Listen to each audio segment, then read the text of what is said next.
Madison, first competitive match of the season. How were the nerves walking out there, and how would you rate that in terms of, just your first match? There's always nerves before any Grand Slam match, but especially when you haven't played any matches leading up to it. So I was definitely a little bit nervous, and I felt like I had to just keep my feet moving and try to get all of that out. But after being able to kind of get a quick lead, I felt a lot better. And can you talk I'm sorry. No, keep going. Can you just talk a little bit about the rationale in terms of having this be your first event, not playing a lead up, and then just in general preseason, how all that went for you? Honestly, it just kind of ran out of time.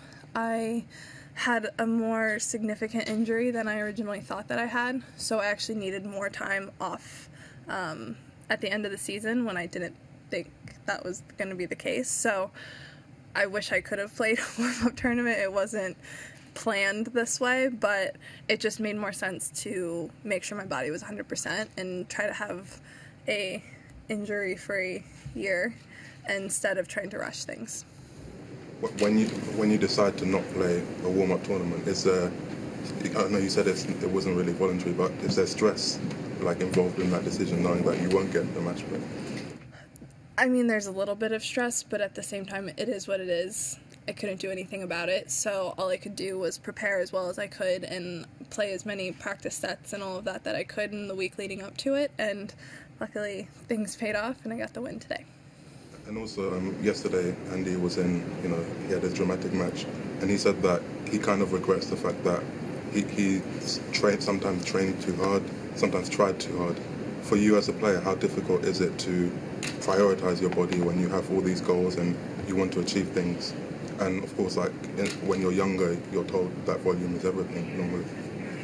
It's definitely hard because you have to find the right balance, but you have to find the right balance for your own body. Everyone is different, so it's been something that I've struggled with, and I'm still trying to figure it out, and when to go hard on the court, when to back off. It's always a work in progress and still trying to find it, but it's one thing that I think we all know Andy worked probably the hardest of anyone and absolutely gave everything on the court. And just to clarify, in terms of the injury, are you talking about the leg injury from China? Yeah, knee injury. Knee or? Knee. Right, left? Left. When you are injured, how do you stay sane and not lose your mind?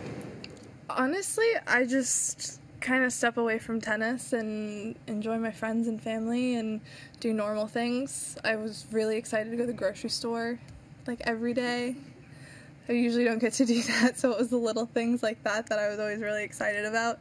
And I have a great group of friends who all live very close to me, and they were an amazing support system. Madison, last year, obviously, a really strong slam season, 2 semifinals, which sometimes I think people kind of forget about that. As you, with the late start of your preseason and all that, and maybe coming in without the match play, does that sit in the back of your head a little bit, that you're pretty good at these? You just said that. Well, you're welcome? I don't know.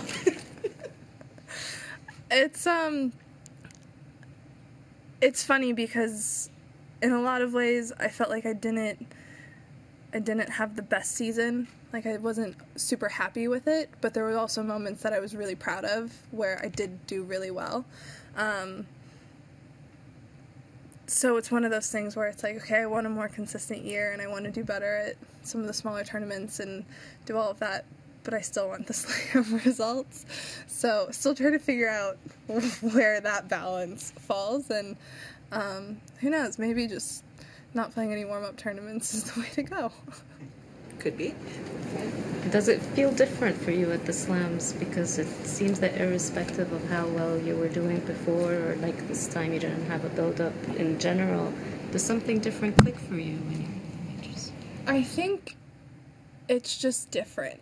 It's all of a sudden, for me, I'm more nervous and more locked in and all of that, and that's actually something that I'm really working hard on, to be able to do that more often and not have to have it be a slam for that switch to kind of happen for me.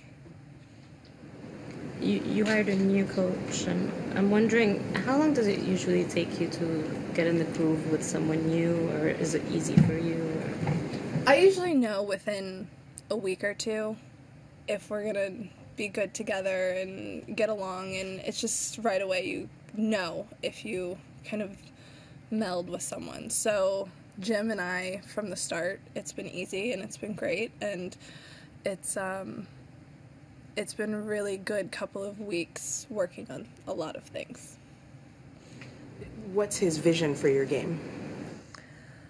He wants me to obviously keep doing the things that I do well, like being aggressive and all of that. And funny enough, he actually wants me to be more aggressive on second serve returns and, you know, smarter, but definitely more aggressive and have a good intention when I'm getting ready for that. And he's unfortunately working on my defense, so I've run a lot, which I haven't been super happy about, but I know that one day when I'm running and I defend a point and I win it, I'm going to be like, yes, so worth it.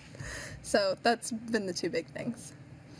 Madison, you said there was a joy in going to the grocery store.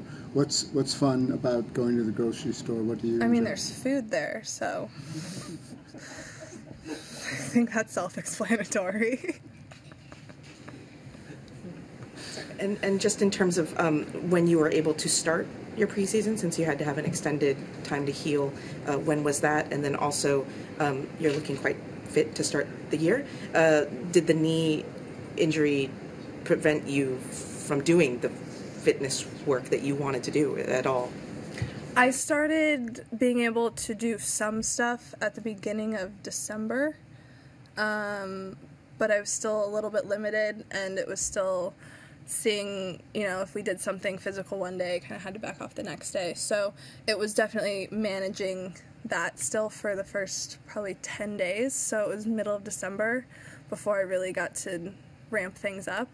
And we've been training a lot, so I'm glad that you said I look fit. Thank you. Although you're not crazy about defense, do you consider yourself a fast player? Like, you seem like to move very well. You slide on hard courts. How would you rate your movement, I guess? I think my movement it's gotten a lot better. It's something that I've been very focused on. I think it's more what I do when I get there is my issue. So I'm working on making the right decision once I've slid into the ball. That's more my problem. So that's more what we've been working on. Just wondering, on the men's side, they have a lot of upheaval going on and lots of political talk and stuff. I was wondering for you, since you mentioned before, daughter of a lawyer and the arguments, are you involved in any of the WTA stuff, or when there are meetings, are you the kind of person who you have opinions and stuff like that, or are you not really involved? I have opinions. I actually, I really want to be on the player council this year, so hopefully people vote for me.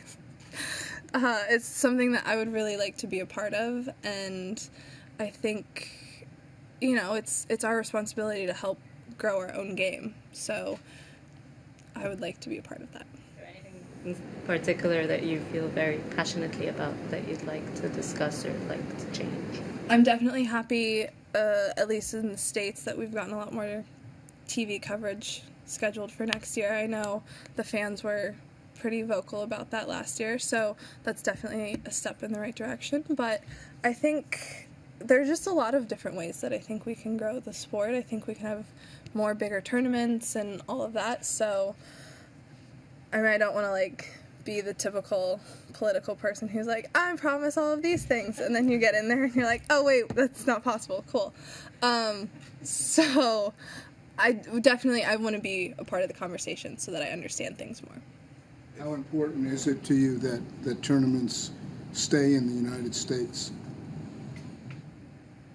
I think there's a pretty good handful of tournaments in the United States. Obviously, there's some that are leaving and getting switched around and all of that. selfishly, I would like more tournaments in the United States, but at the same time, I think we also need to branch out, and it's a world sport, so wherever the fans want us is where we should go. If a player asks you why they should vote for you, what will you tell them? Because I'm really great. And that's all I've got so far. Thank you.